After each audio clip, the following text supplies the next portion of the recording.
To accelerate the construction of reliable, sustainable transport and energy infrastructure suited to Africa's realities, continental leaders, financial institutions, officials, and development partners met in Washington from October 13 to 18, 2025 to rethink development financing mechanism.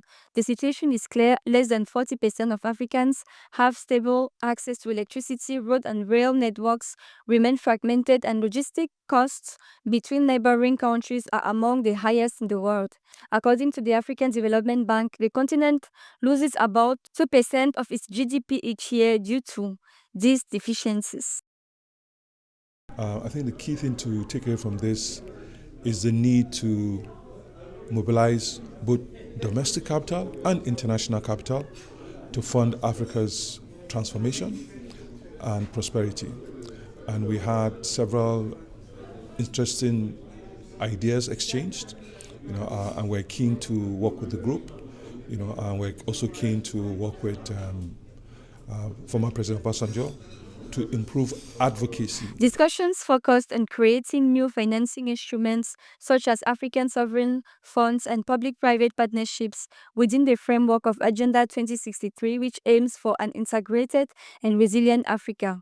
African authorities emphasized that the voluntary carbon market could generate $10 to $40 billion by 2030 and create up to 190 million jobs if the carbon price reaches $80 per ton, while also advocating a transition to green infrastructure, climate-resilient roads and ports, renewable electricity networks, and smart urban planning. Discussion pretty much culminated in a conclusion regarding the fact that Africa must drive its quest for financing for core areas like infrastructure and create an enabling environment for commerce. The concern that you have 54 countries in Africa with different legal systems.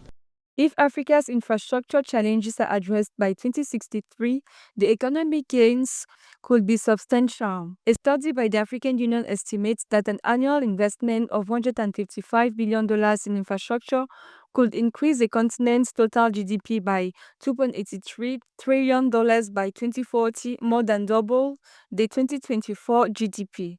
Furthermore, implementing Agenda 2063 could drive economic growth of 233% over 2 decades compared to 139% under a business as usual scenario, and raise Africa's share of the global economy from 2.8% in 2023 to 5.3% in 2043.